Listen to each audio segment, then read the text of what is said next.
We'll open once again this evening, as we did last week, to Philippians 4:8.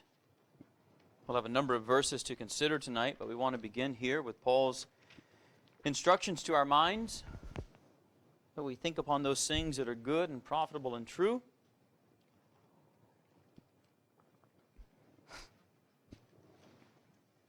We're continuing to talk about the matter of properly governing the heart. Having dealt with the first direction, now we're still on the second, and Lord willing, we'll finish up this second direction together next Lord's Day evening. And we said last week as we began that the second necessary thing in governing the heart is to keep the thoughts on proper objects. We talked about, does anybody need an outline? We apparently ran out. Anybody need an outline? There's extra available. Thank you, Rocky.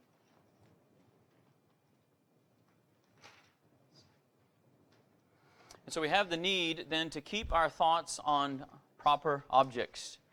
We talked about the unruliness of our thoughts. The unruliness of the heart lies largely in the unruliness of our thoughts. It's when our thoughts are not properly governed that our hearts can never be properly governed. If we don't hem in our thoughts, if we don't put a rein on our thoughts, our hearts will never be governed. We will find ourselves stumbling, falling on our face again and again and again, even in the same puddle, if we don't deal with our thoughts. This is where everything begins, and that'll be made very clear to us this evening.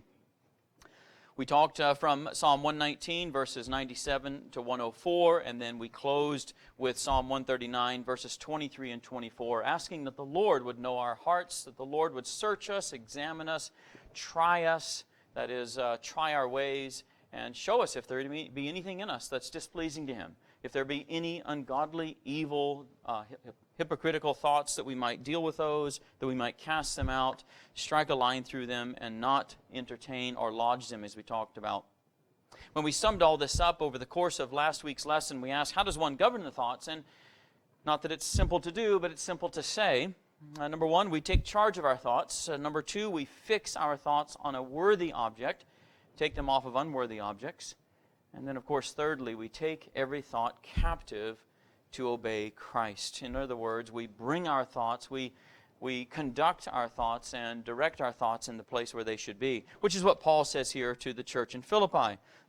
Philippians 4, verse 8, finally, brothers, whatever is true, whatever is honorable, whatever is just, whatever is pure, whatever is lovely, whatever is commendable, if there is any excellence, if there is anything worthy of praise, think about these things. So to put it simply, Paul is just saying to the church in Philippi, he's saying to the church of the Lord Jesus Christ, to you, to me, we are to be intentional about our thinking. We are to think purposely, not carelessly. We are not to think haphazardly. We are to be purposeful in how we use our mind. Our mind is a very important instrument. It's part of being created in the image of God. It's the place where we know things. It's a place of understanding. It's the place of logic and reason and discernment. It's the place of, our conscience working in such a way that it measures things, and it actually measures things that we hear, things that we see. And then, of course, it sentences us and says that we're either clear or we're guilty in the things that we've done or thought, whatever it may be. So our mind's a very important place. But it's a place where we need to be intentional about using in a way that honors God. And so this evening, we want to move forward a bit. And in moving forward, we want to move deeper inside. And this is a tough lesson. I'll just let you know right off the bat, this lesson was very difficult to put together. It was sad when I got to the end of it because it's so painful to think realistically about this, and it's shameful to realize that this is exactly what we do. This is exactly where my guilt lies as a sinner. This is exactly where your guilt lies. And it's hard to look inside and to see how bad we really are. And that's what tonight's lesson is. Tonight's lesson is being confronted with, where do we go wrong? What goes wrong in the mind? How do we go wrong in the mind? And the point of all this, of course, is if we don't know our disease, we'll never know the cure. If we don't know where we go wrong, we'll never know how to fix it. And if we continue on in life assuming that all is well and I don't have a trouble with my thoughts or I don't sin with my mind, then, of course, we'll just continue to be self-deceived and blinded by our own sin. And so we need to confront these things. And this is a hard thing to face. But let's talk about the thoughts, and let's talk about it in its very first place, where the thoughts begin. So first of all, let me just answer this. What is meant by thoughts? By our thoughts we mean all the internal acts of the mind of man. All our reasonings, all our purposes, all our consultations, resolutions, intentions, desires, and the cares of the mind of man, all that goes on in the mind, as opposed to our words and actions. Turn over to Isaiah 66. We have several verses to look at tonight. Isaiah 66, the Lord divides man's actions into two categories. This makes it easy for us. And it's completely in keeping with what we know about ourselves. Man is composed of two parts. We are body and soul, or body and spirit. The Lord here describes man in all of his actions in two categories. Isaiah 66, verse 18. The Lord says, "For I know their works and their thoughts. And the time is coming to gather all nations and tongues," and on he goes with what he has to say in this place. But we see how he divides man up. I know their works and their thoughts. And so what happens in the mind are our thoughts. All of it. That's what we mean when we talk about our thoughts. It's everything that goes on in the mind of man. And then, of course, that which breaks out into actions are our works, whether it breaks out through our lips as a word being spoken, or through our hands or feet or eyes or whatever it may be, an action being done. And of course we know, as we talked about before, that our thoughts are never alone. And this is part of the problem. Our thoughts are never alone. Our thoughts stir up our affections. They stir up our desires. They stir up our purposes. Never does a thought pass through our minds, but it stirs up an affection of fear, joy, anxiety, grief, love, whatever it is, which if that thought is lodged and entertained, and that affection is stirred up, it will produce an accommodating action. It will produce an action in keeping with, as our brother said earlier in his reading, where does all this begin? Where did David's adultery begin? It didn't begin with Bathsheba in the room. It began in David's head as he saw her. And that's where the whole thing began. It began in his heart. And so we've got to realize that this is what the thoughts do. This is why if we don't harness the thoughts, we will get ourselves into a tremendous amount of trouble. If we don't harness and rein the thoughts and put them where they need to be and put them on the proper objects, they will rotate around in our minds, and they will stir up affections, of course, which are not good. And those affections, if we nurse them, if we stir up that fire, then what happens? All of a sudden, there's an action carried out. Look at James 1. Our brother made reference to this in his reading tonight. We want to keep this verse before us. James tells us the steps, if you will, of sin. James chapter 1. He says in verse 13, "Let no one say when he is tempted, I'm being tempted by God. For God cannot be tempted with evil, and he himself tempts no one." So how does it happen? How does it come about then? He tells us very plainly. "But each person is tempted when he is lured and enticed by his own desire." Those are fishing terms.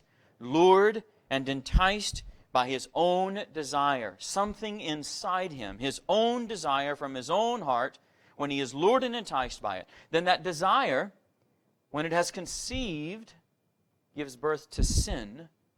And sin, when it is fully grown, brings forth death. So there's a progression.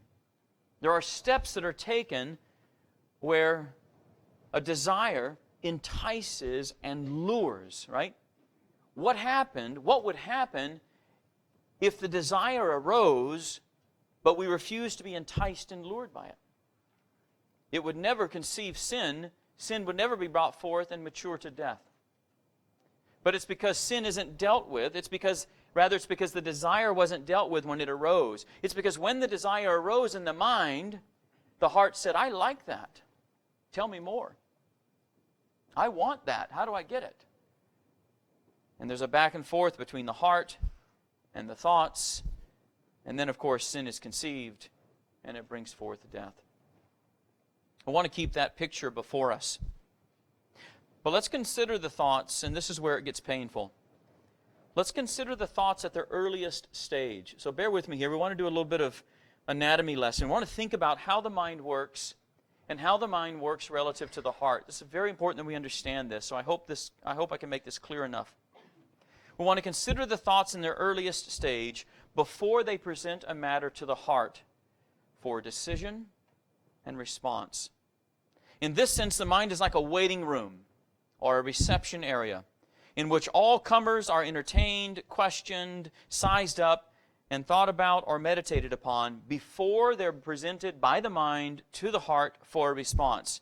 It's in this waiting room that the mind holds in waiting all things which come to speak with any of our affections. It's what happens in this waiting room that concerns us. So bear with me here. From wherever a matter comes for our consideration, doesn't matter where the thought comes from, it doesn't matter where the idea originated. Maybe it originated through eye gate, as we heard earlier. Maybe it originated through ear gate. Maybe it originated from the devil's own suggestion. It doesn't matter. It all gets into this room. And it's in this room that the mind thinks about it. It's here, in that room, that the depraved mind lays its own eggs about the matter. Whether thoughts of mischief, evil, wicked schemes, arrogance, or utter atheism. So imagine then that something comes into the room, the waiting room of our mind. Wants entrance. Wants entrance where? Well, where everything wants entrance. In the heart. It wants entrance to the heart. Because if you can get into the heart of a man, if you can get a hold of those affections, we all know how strong affections are. A thought is one thing. You know, I had a thought. I don't really care. I don't feel like doing it. You know, I had a great idea one time. But, you know, it's too costly. I don't feel like making the sacrifice. If it's only in the mind, then it might be a great thought, a genius idea. But if the heart never gets behind it, then it's dead in the water. Right? There's no go. There's no fuel to flame this thing. But if it ever gets to the heart, we know how strong passion is. Right? We know how strong anger is. We know what anger will do. Anger will go and go and go and go until the other person is destroyed. We know how strong lust is. We know how strong idolatry is. Coveting. These are strong passions of the heart. And so when something comes into the waiting room, knock, knock, knock, I want entrance into that heart. The mind stands in the place of interview. Who are you? Where do you come from? What do you want?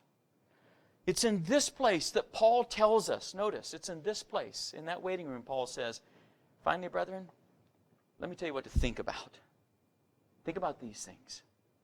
Whatever is good, pure, true, holy, just, honorable, worthy of things that are excellent, right? These are things you need to be thinking about. Because if you don't think about these things, if you're sitting there, wonder what's going to come up today. Right? Who's going to come knocking on my door? I'm just waiting for company. But the problem is, here's what happens. Something comes looking for entrance. And the mind thinks about it. What if this thought is of adultery? Taking tonight's reading. What if the thought is one of adultery? David sees Bathsheba.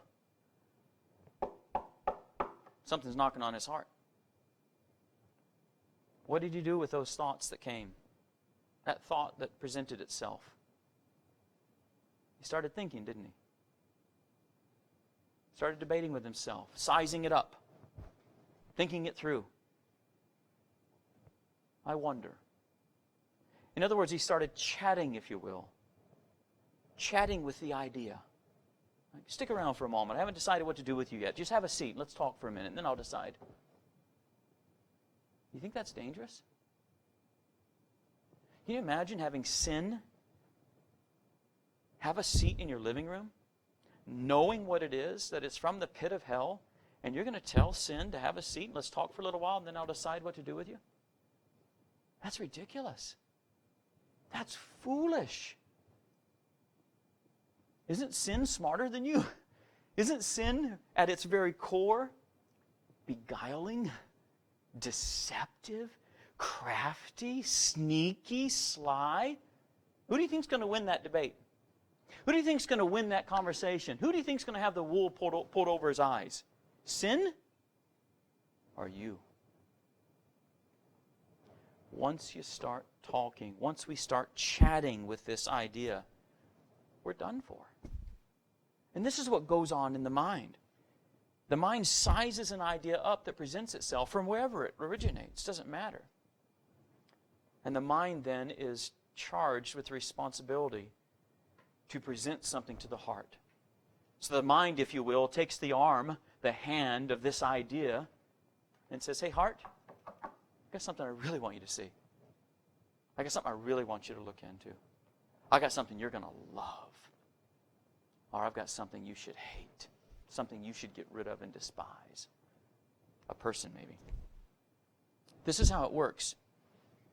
Let's turn to Psalms. I just picked these out because I remember preaching through Psalms, and these opening chapters really stand in this vein of the wicked and his deceit, his deceiving, corrupt mind.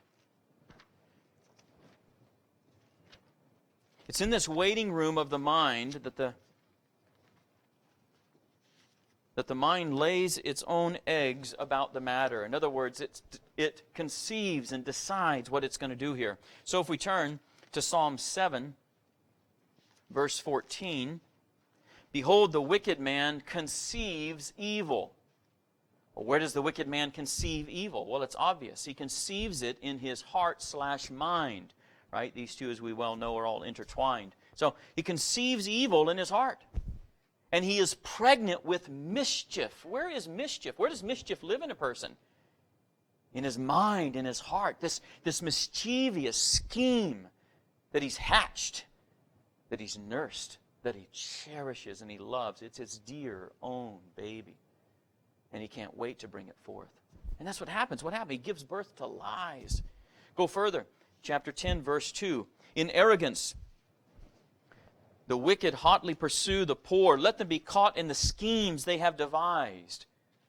Where do the arrogant devise schemes? Not on some drafting table.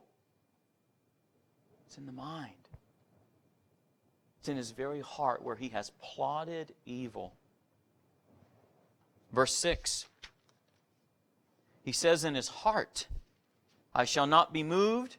Throughout all generations, I shall not meet adversity. This is part of his lie. This is part of his scheme. He's going to trample on all the poor, all the righteous, and he's going to exalt himself over them, and he swears to himself, he deceives himself, saying, I'll never be destroyed. I'm going to rise up above I'm going to rise like cream to the top. He's devised, he's deceived himself and schemed this. Chapter 10, verse 4, in the pride of his face, the wicked does not seek him. All his thoughts are, there is no God. Verse 13, why does the wicked renounce God and say in his heart, you will not call to account? And then Isaiah 59, verse 4. No one enters suit justly. No one goes to law honestly. They rely on empty pleas. They speak lies. They conceive mischief and give birth to iniquity. They hatch adder's eggs. They weave the spider's web.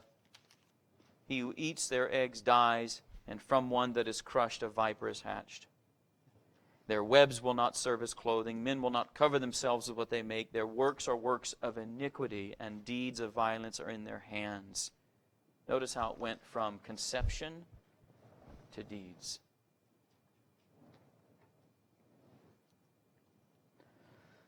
So it's in this room of the mind that it thinks about things. It's the first place where things appear on the way to the heart, so that when those thoughts are wicked thoughts, they defile a man before God. Not because they're wicked. Something can be wicked and not defile you. It doesn't defile you unless it's yours. And this is the problem. When these thoughts in one's mind are wicked, they defile the man because they are his own thoughts. Proverbs 15, verse 26.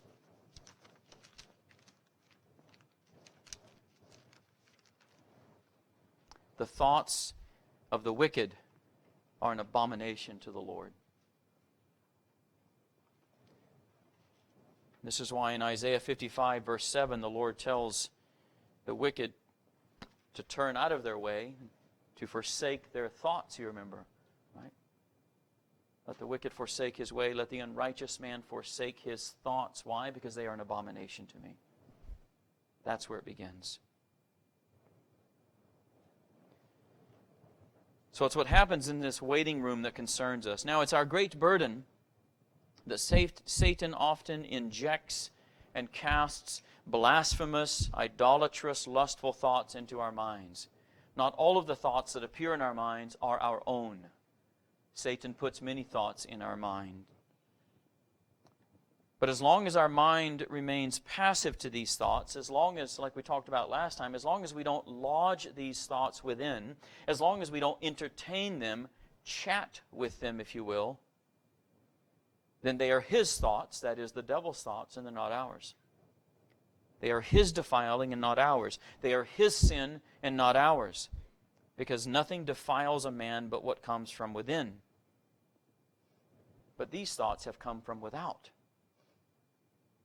Right? These thoughts have presented themselves from without.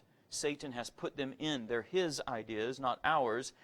If we then, as we said in the beginning, take charge of our thoughts, turn our thoughts and fix them on a worthy object, take every thought captive to obey Christ, we remain undefiled and not guilty of those thoughts, and we cast them out.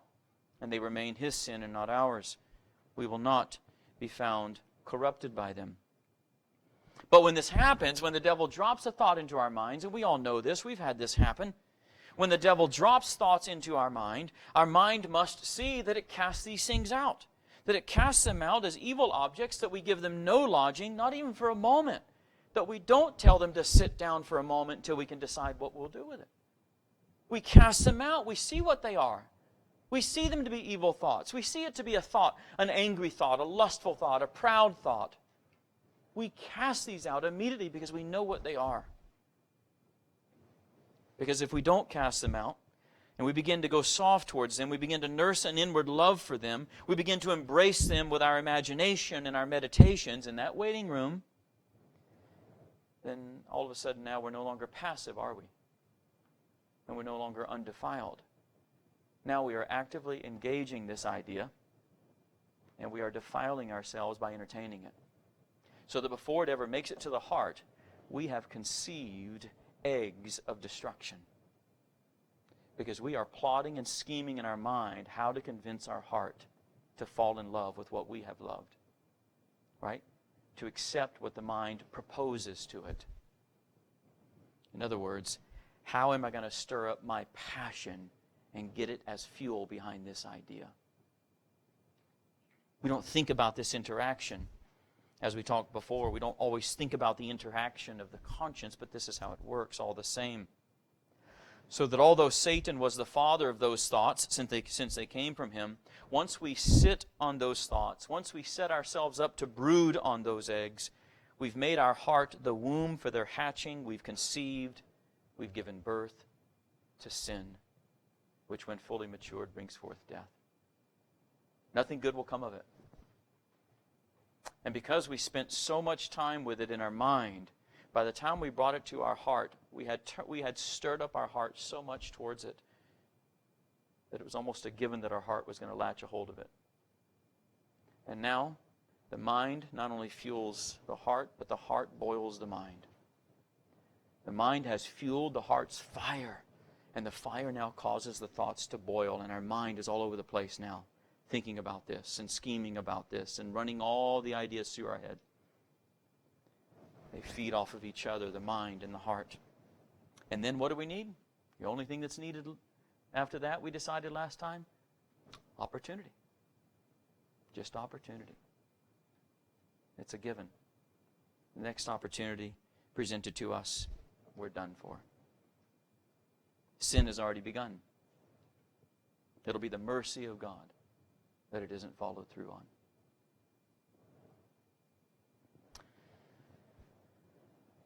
Roman numeral 3 at the bottom of your page there. We're not going to spend a whole lot of time here because we went into this last time, but I wanted to at least put this in the notes So it's together in one place. The world and Satan both suggest that evil thoughts cannot defile, that evil thoughts cannot make a man guilty before the Lord, but the Lord declares otherwise. And we spent some time on this last week. I'm not going to look up these verses. We looked at several of them.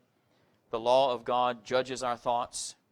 Therefore, so far as any of our thoughts are against the law of God, they are considered as transgressions. Christ rebuked the Pharisees for their evil thoughts and declared that the law was to be obeyed in the mind and in the heart as well as in the body. And therefore Paul says the law of God is spiritual, commanding the very thoughts. Evil thoughts must be pardoned before we can be saved. Therefore evil thoughts are sinful. Evil thoughts are to be repented of, to be forsaken, says the Lord. Obedience to Christ requires the obedience of the thoughts. Paul says to take these thoughts captive, to obey Christ. Our thoughts are subject to the law of God and must be obedient thoughts. Evil thoughts which come from within defile the man. No matter what evil comes from without, it's not ours, and we're not defiled by it. But once we begin to entertain it, if it comes from within, we now are defiled by this evil. It is our own evil. We have birthed it. Evil thoughts are an abomination to the Lord. We read that. While good thoughts are acceptable to God. We should read Psalm 19. That's a good parallel. Psalm 19, verse 14. Notice the contrast here. We read Proverbs 15:26. The thoughts of the wicked are an abomination to the Lord. Notice what Psalm 19:14 says. David prays, "Let the words of my mouth and the meditation of my heart be acceptable in your sight, O Lord, my rock and my redeemer." David prays that his meditations, the thoughts in that waiting room, that they will be pleasing to God, acceptable in his sight. And God cannot look upon evil, right? Evil thoughts, letter F. Evil thoughts spoil our otherwise good works. Remember, we judge a man's heart by his deeds, since we can't do otherwise, but God judges a man's deeds by his heart. That is, by the thoughts which conceive them, which fuel them, and have a purpose for them. So that when Israel fasted in exile, and they came back and said, "Lord, should we continue fasting like we used to, like we did?" And God said, "Did you fast in Babylon? When you fasted in Babylon, was it for me? It was never for me. It was for you. You fasted as a quid pro quo. You wanted something. You fasted as a way of merit. And the Lord judged them and called that fasting not good fasting. It wasn't acceptable in His sight at all. It was an evil in His sight. And so the Lord judges our actions by our heart. From where did it originate? What fuels it? What thoughts are behind it? What intentions, what purpose is behind this good work? We see a good work and think all is well. God sees a work and knows exactly what's behind it, what motivated it, what purpose is driving it, and what end is being pursued by it. And the Lord calls all this stuff to an account before accepting or rejecting the deed. And therefore, letter G, here's where we're going. This is really the crux. Our thoughts are the first movers of all the evil that's in us. Our thoughts are the first movers of all the evil that's in us. Our musing, our pondering, our chatting thoughts are responsible for the motion, get this, which brings the heart and an evil object together. Something wants entrance to the heart. It stops by the mind, and in that waiting room, the mind is supposed to size it up. Who are you? Where did you come from? Where are you going? What's your purpose here? It's in that place that once the mind sees that it is an evil idea, an evil object, that is to be rejected and never let through the door. Not one step further toward the heart and its affections. But this is what the mind does when it engages in evil. In that waiting room, the mind is responsible as it begins to meditate and cogitate and ruminate on this evil object, this evil idea, this sin.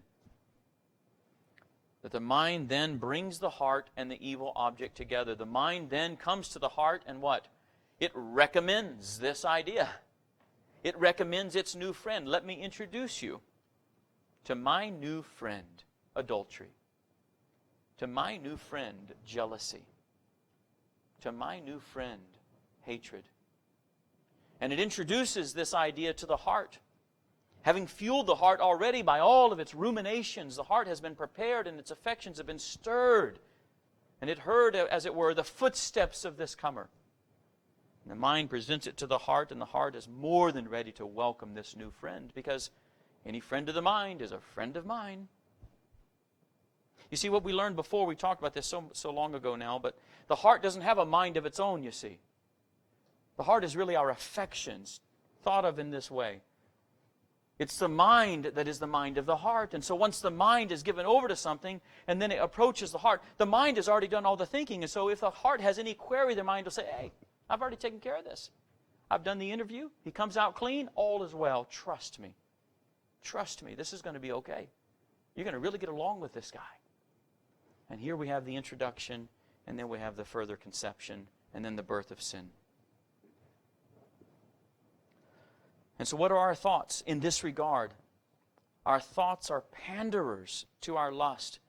Our thoughts then hold up this object, strongly recommending it to our hearts until the heart has committed adultery with it, until the heart falls over in love with it. And then it's over. It conceives, brings forth death. But this is how it works.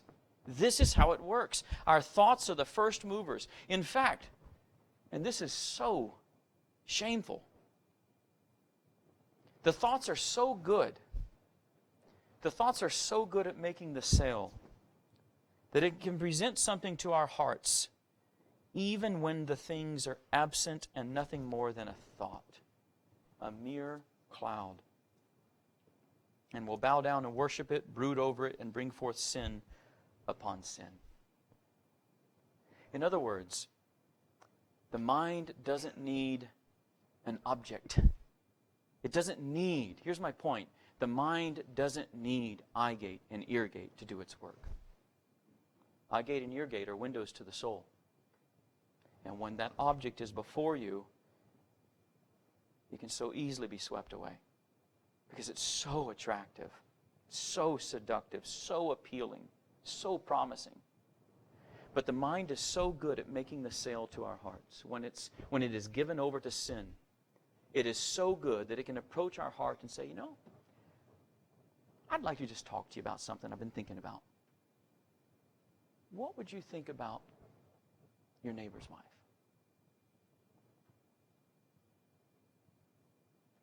Just an idea. Just a thought. She's not even there.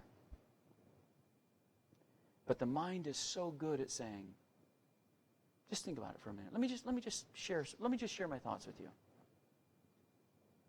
And the heart starts boiling and bubbling and stirring. This is how good the mind is.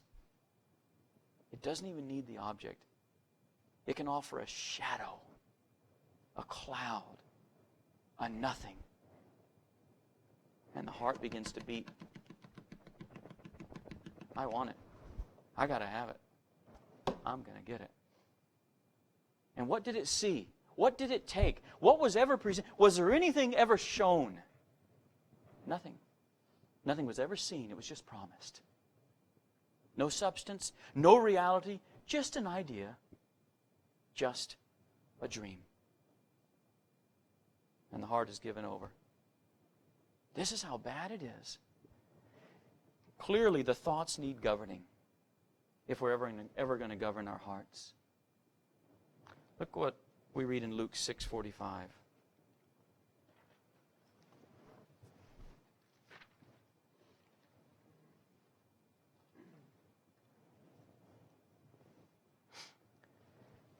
The Lord says, the good person out of the good treasure of his heart produces good. And the evil person out of his evil treasure produces evil. For out of the abundance of the heart, his mouth speaks. What's in is going to come out. And if it ain't in, it ain't coming out. It can't come out. But if it comes out, say what you will. That's what's in. It's a scary thought, isn't it? If that's the kind of fruit we're producing, then we know exactly what our root is, don't we? Where'd that come from? My heart. Your heart.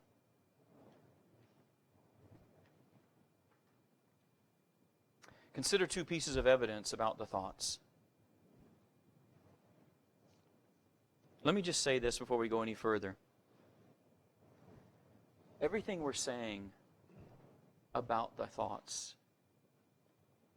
and how they work so craftily to bring these evil ends about presupposes what? What are the thoughts doing?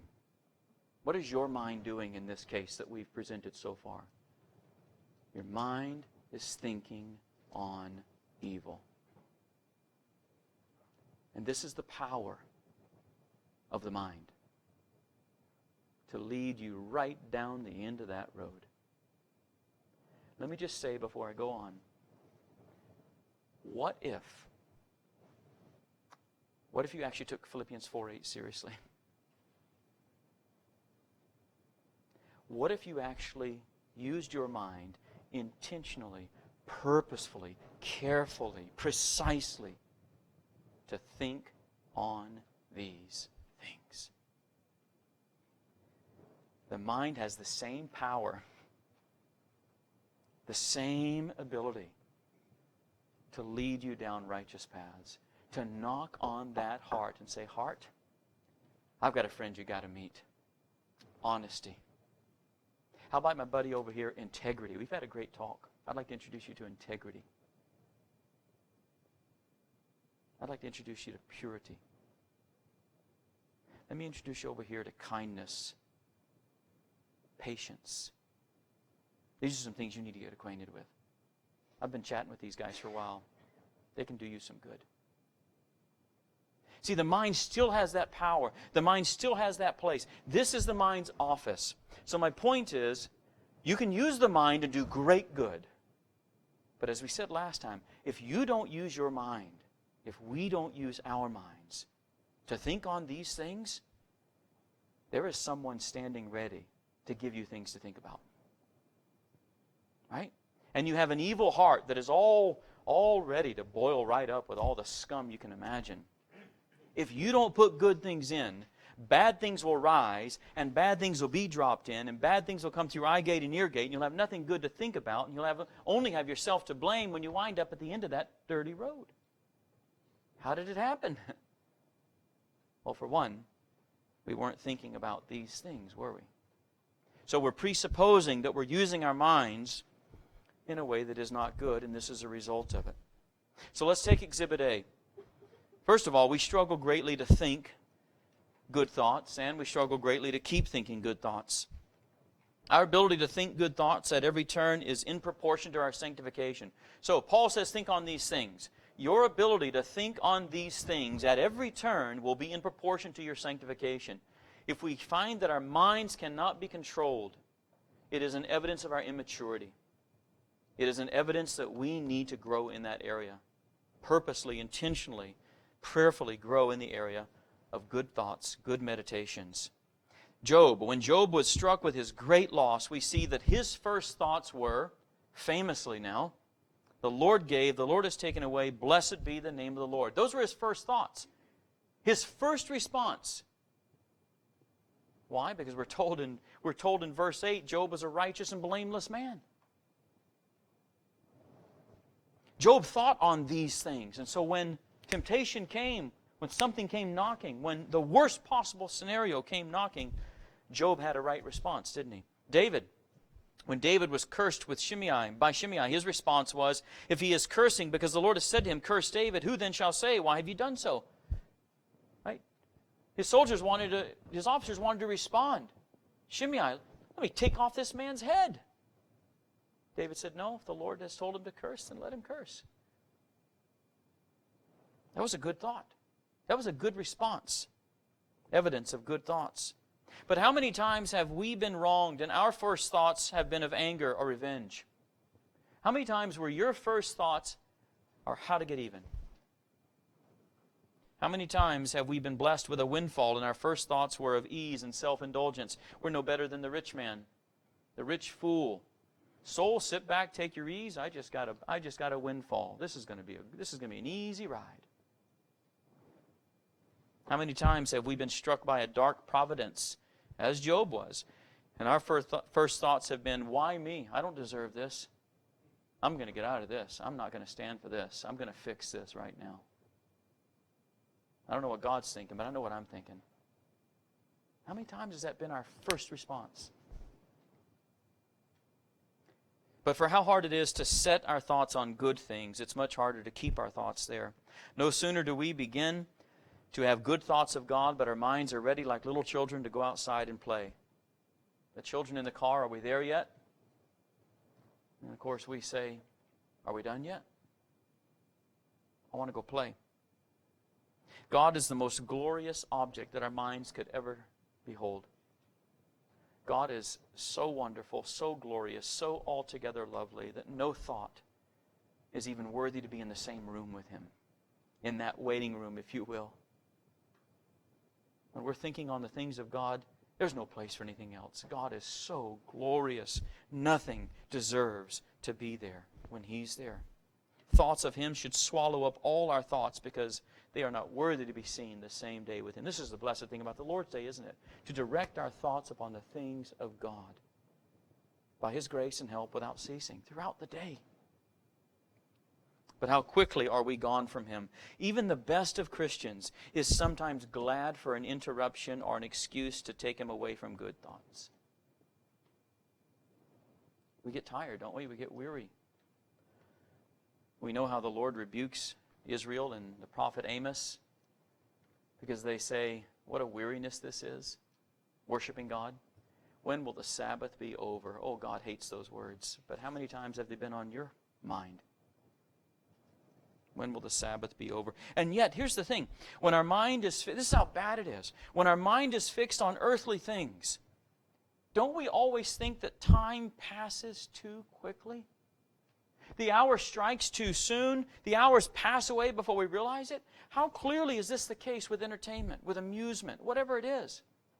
How clearly? Think about that. We grow so impatient. We grow impatient with the prayers of others. We think to ourselves, they should be done praying by now. Aren't they done? We grow impatient with teaching. We grow impatient with sermons. How quickly are we to look at our clocks in a sermon? It's like, is he done yet? Does he not know what time it is? Get that man a clock. But isn't it the case that sitting before the things of the world, whatever they be, time flies, doesn't it?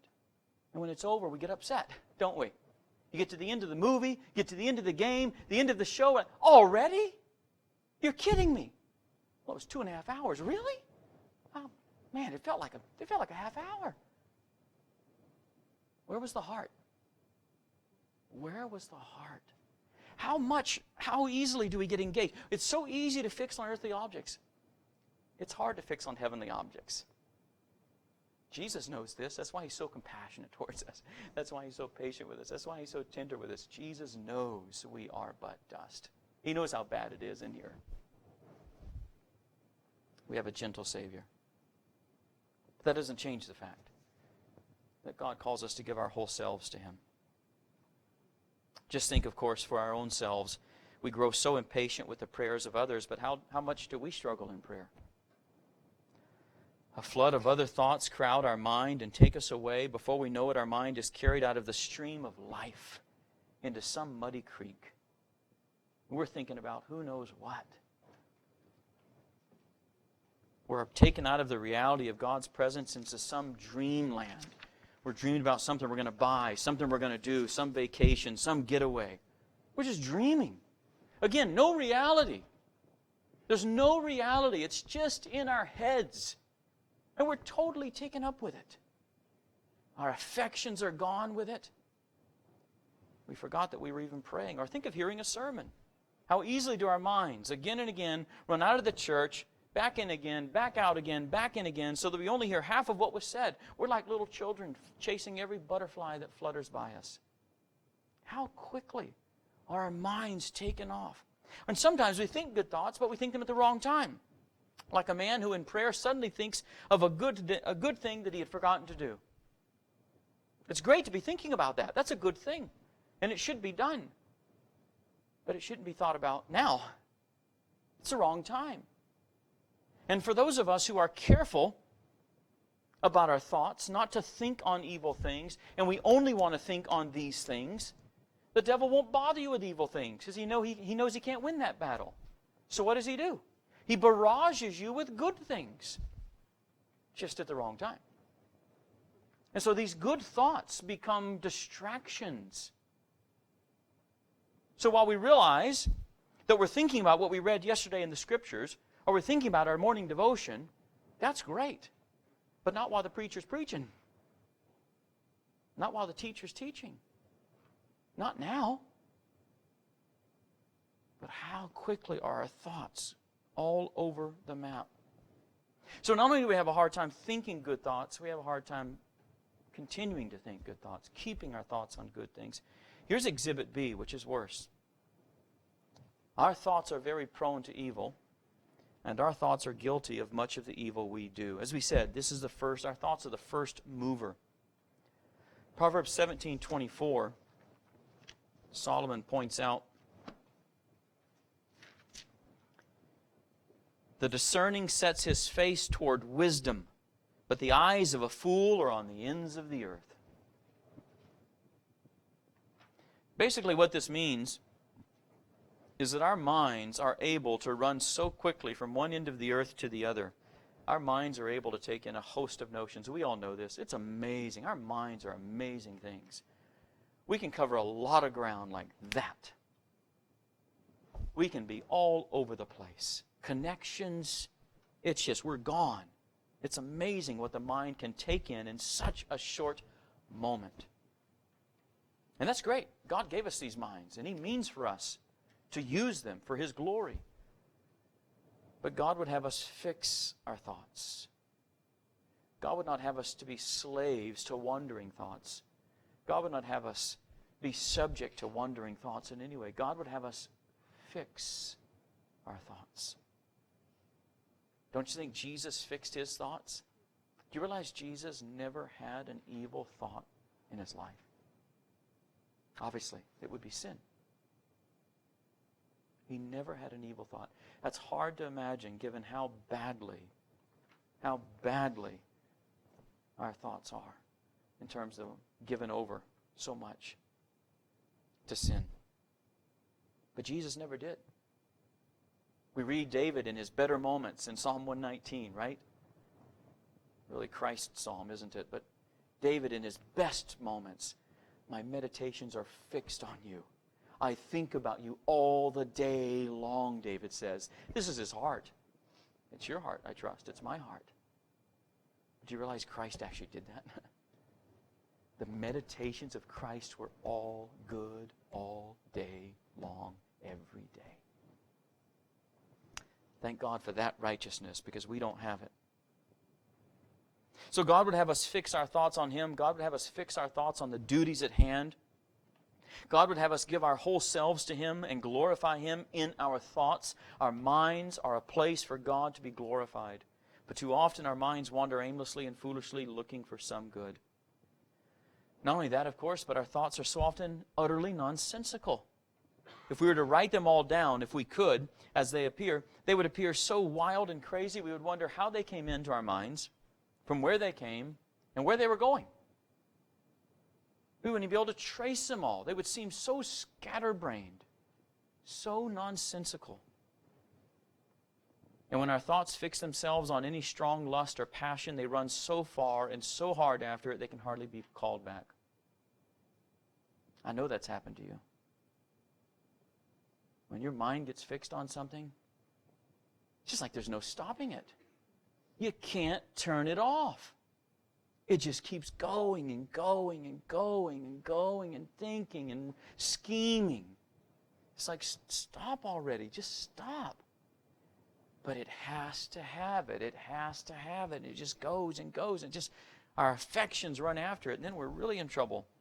Our mind was given to us in creation to keep our affections in check. The mind, remember, is the only mind of the heart. The heart doesn't have a mind of its own. The mind is the heart's mind. So the mind is given to us by God in creation to be that checkpoint. The mind is the door through which everything enters and has to go through to get to the heart. Eye gate, ear gate, everything drops through the mind to the heart. Nothing goes to the heart but through the mind. That's how it works. That's what it means to be human. God made us this way. But since the fall, our thoughts are subjected to our affections. We got turned upside down, if you will. And now our thoughts are like fuel to the fire of our lust. So that although our thoughts first bring our hearts and an object together, as we said earlier, once the heart's passions chain our thoughts to the object, we can't break the tie. The problem with us as fallen men and women is our thoughts have lost the battle. Right? And now our thoughts no longer have charge. Fallen in Adam, one of the consequences of original sin is this: our lust has got the reins. Right? I want what I want, how I want, when I want, and nobody is going to stand in my way. That's what drives a man. That's what drives every person. What do you want in life? Go get it. No one's stopping you. Chase your dreams. If it feels good, do it. What are you waiting for? Don't let anybody tell you different. Follow your heart. The problem is we do. Our affections are so strong, and they've now gotten the ascendancy over our mind in our fall. And it's by the grace of God, as Paul talks about in Colossians 3 and Ephesians 4, that man is being righted by God. God rights us. He turns us right up. And He renews us after the image of God in knowledge, righteousness, and holiness. And God puts our minds back where they should be, leading the train. And our minds then need to be used in a way that guards our hearts, protects our hearts, and interviews every object for its worth and value before letting it through to the heart. For example, number 2, when we find joy in something, we look it over and over again, read it over and over again, mark everything about it, and find joy in its every feature. When we're attracted to something, we search it from top to toe until we fall in love with every single part of it and must keep it or have it if we don't have it already. Such a fixing, such a chaining of the thoughts to the object even disturbs our sleep. It interrupts our work. Over at Proverbs 4, verse 16.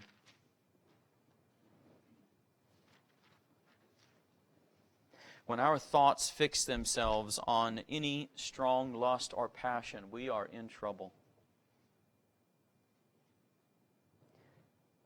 Proverbs 4:16. I'll back up to 14. Do not enter the path of the wicked, and do not walk in the way of evil. Avoid it. Do not go on it. Turn away from it and pass on. That's clear as a bell. Why? Verse 16. For they, that is the wicked, they cannot sleep unless they have done wrong. They are robbed of sleep unless they have made someone stumble. What is the Lord saying? When our thoughts are fixed on any strong passion, any strong lust, that is a tie almost impossible to break. Indeed, for us it is impossible. Only God can break it. When our minds are given over to an object and those wheels are turning and we can't turn them off. We can't sleep. We can't focus at work. We're totally distracted.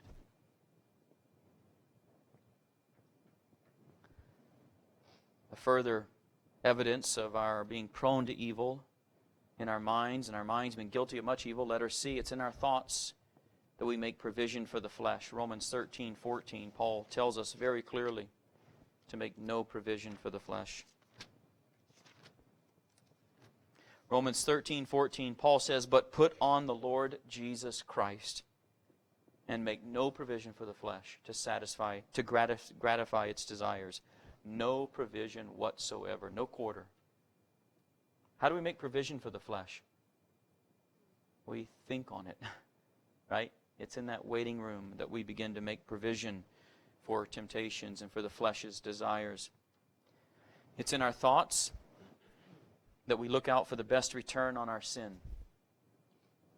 It's in our thoughts that we look out for the best opportunities for sinning, the best bargains for applause. How can I get the most bang for my buck? If I'm going to do this, I want the biggest return possible on this sin. And we scheme on that. If a man wants to get ahead, he uses his thoughts to devise ways of climbing up the ladder, even inventing ways to put others down so he can rise to the top. Isn't this what Haman did over Mordecai? Mordecai had to be destroyed. Had to be. So what did Haman do? With the help of his wife and friends, he devised and schemed a way to destroy him. Number 3, if a man wants to be rich, his thoughts study all the cheats, all the tricks, all the loopholes, all the schemes, every fraud. He studies how to tip the scale in his favor in every venture so that he always wins. He always comes out on top. Isn't this what Zacchaeus did? Who had robbed how many people? And so true was his repentance, he would pay them back how many fold?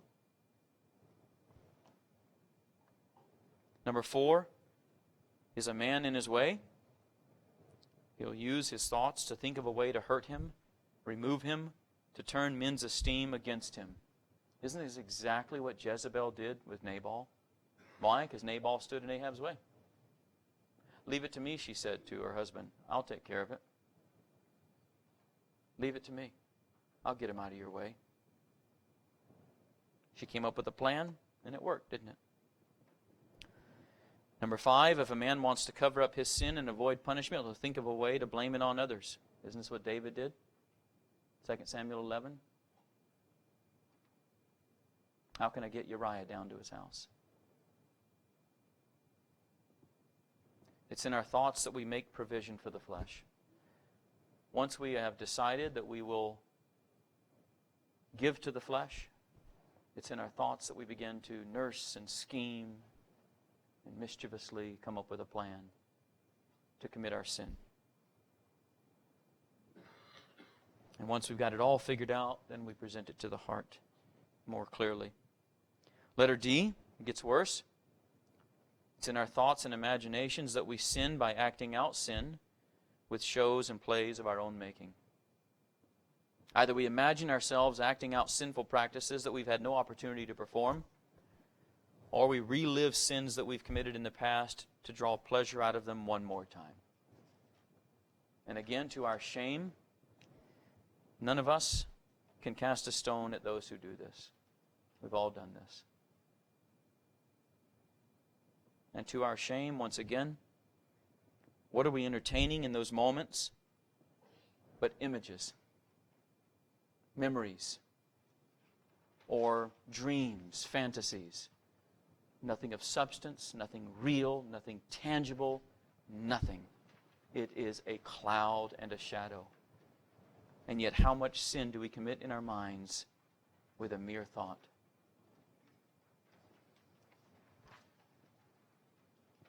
To delight in past sins is to rake in those wounds which we've already given to Christ and to crucify Him afresh.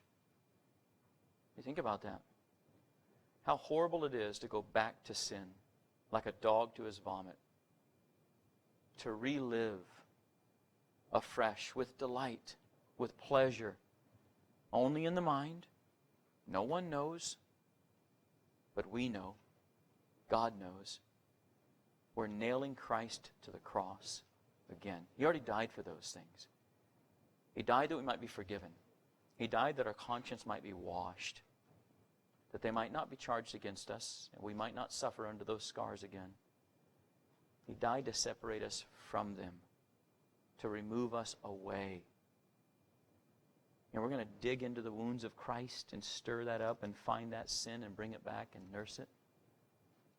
And yet we do. When such thoughts arise, either thoughts of fantasy or thoughts of past sins, we need to put a line through them. We need to cast them out immediately. We need to fix the mind on whatever is holy, pure, true, and honorable. We can't entertain. We can't lodge evil thoughts. That waiting room, that chatting room, is a place for great good or a place for great evil. It's in that room of our minds that God has called us to meditate. Isn't this what the blessed man of Psalm 1 does? On His law he meditates day and night. That's why he doesn't walk and sit and run, if you will, with all of the evil and the wicked. Why? Because he meditates on the law of his God. He uses his waiting room for good. He thinks on these things and continues then to recommend to the mind virtues, Christian, Christ-like virtues, to recommend them to the heart, that the heart may love these things. Lay hold of these things, my heart. Be passionate about these things. Turn up the fuel on these things. Pursue these things. They are lovely and of good report. So clearly, our thoughts need governing if we're able to be keepers of our, if we're ever to be keepers of our hearts. I want to read something for you that I came across just yesterday. An old Puritan work I'm reading. It's called The Deep Things of God. And it was so profound. It's a short little statement, short paragraph. And he hits the nail on the head. It strikes exactly what we're talking about tonight. This is Bernard Hill. He says, in most cases, we ought to weigh our intentions. That's the waiting room. Weigh them. Think about them for a moment, right? Think before you speak. In most cases, we ought to weigh our intentions before we put them into execution, to see whether we run any risk of offending God in what we are about to do. But where our fleshly lusts are concerned, it is quite otherwise. In other words, where the thought is an evil thought, it is quite otherwise. The less we argue and deliberate, the better. No chatting. Whilst we are debating in this waiting room, our passions are kindling. Let him in, let him in, let him in. So that reasoning with ourselves here is like flinging oil upon fire in order to extinguish it. But flight and prayer are special helps. Run and pray. God help me, right? When our mind begins to go away, when we see that little waiting room is not a good place and nothing good is happening there, start praying. God help me. God save me. Lord, save me or I perish. Lord, deliver me. O wretched man that I am, who shall deliver me from this body of death? Cry out to God. Turn to the Lord. Captivate those thoughts. Turn that mind right around and put it on that which is good and righteous and holy and true. Start quoting Scripture. Start singing. Anything. Explain later. Anything it takes to stop that chatting. Because while you're chatting, the heart is stirring. It's overhearing. And it's desperate now. And we're in a world of hurt. So clearly, the thoughts need governing. Don't ever think that our thoughts are benign, that it's harmless whatever we think. God commands our thoughts. His law commands our thoughts. Our meditations are to be pleasing in His sight and acceptable before Him. It matters what we think. It matters when we think what we think.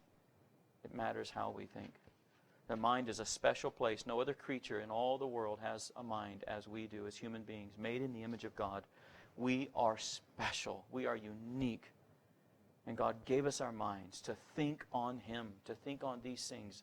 Our minds are to be storehouses and ruminating and meditating and cogitating places to produce good for the glory of God. And the more we think on good things, the more we'll do good things. The less we think on good things, the more we'll do bad things.